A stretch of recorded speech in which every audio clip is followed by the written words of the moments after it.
Control of your focus is one of the production elements that can really add a creative touch to your videos.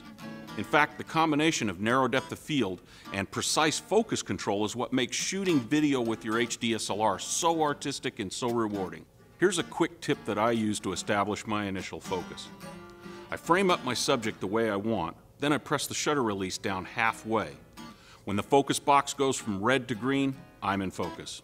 Your Nikon camera has a sophisticated autofocus system that's great for general shooting situations. But if you want to add some creative flair to your work, you'll want to control the focus yourself. To change to manual focus, just flip this switch to M. For basic focusing, turn on the live view and manually turn this ring on your lens to change the focus between near and far. One of my favorite creative focusing techniques is called racking or pulling focus. This means that you start with part of your subject in focus within the frame, and then you change the focus onto another part.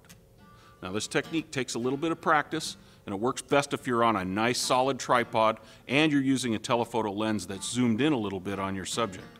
But the results are fantastic. It's a great way to draw attention to someone within the frame or dramatically emphasize a portion of your scene. When I'm manually focusing using live view, I like to use something called a viewfinder loop that magnifies the screen and helps me see more detail in my frame. It also blocks out the extraneous light and makes it easier to see the LCD screen, especially when I'm shooting outdoors.